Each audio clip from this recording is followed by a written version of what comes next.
ఒక గ్రద్ద అంత కష్టపడి కొత్త జీవితం వైపుకి మళ్ళీ మొలకలెత్తుతుంది. తనకి జీవితంలో కష్టం వచ్చినప్పుడు ఊంచుకునేటటువంటి లక్షణం రావాలి.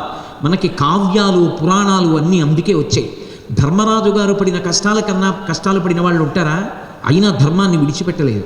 సీతమ్మ పడిన కష్టం కన్నా కష్టపడే వాళ్ళు లోకంలో ఉంటారా? ఉండరు. మనిషికి కష్టంలో కల్లా పెద్ద కష్టం ఏమిటంటే తన కష్టం చెప్పుకోవడానికి ఒక మనిషి లేకపోవడం. రామాయణంలో కష్టాలలో కల్లా పెద్ద కష్టం ఎవరిది అంటే రాముడిది కాదు, సీతమ్మది. రాముడికి కష్టం చెప్పుకోవడానికి పక్కన హనుమ ఉన్నారు, పక్కన లక్ష్మణస్వామి ఉన్నారు, సుగ్రీవుడు ఉన్నాడు, వానరులు ఉన్నారు. సీతమ్మకి ఎవరున్నారు?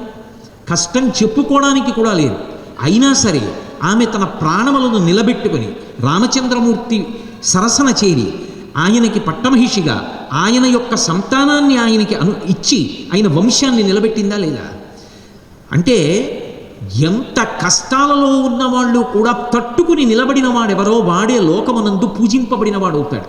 అంతేకాని నాకు ఏ కష్టమూ రాకుండా ఉంటేనే నేను నిలబడతానండి, ఏదైనా కష్టం వస్తే మాత్రం నేను తట్టుకోలేనండి అన్నవాడి యొక్క శీలము ప్రకాశించదు. అసలు శీలము నిలబడింది అన్న మాటకు అర్థం ఏమిటంటే ఒక కష్టం వచ్చినప్పుడు తట్టుకోవాలి ధైర్యంగా. ఒక కష్టం వస్తే నిలబడగలగాలి. అలా నిలబడగలిగి ఆ కష్టాన్ని తట్టుకుని ఎదుర్కొన్నవాడు ఎవరుంటాడో వాడే మిగిలిన వాళ్ళందరికీ కూడా ఆదర్శ పురుషుడవుతాడు.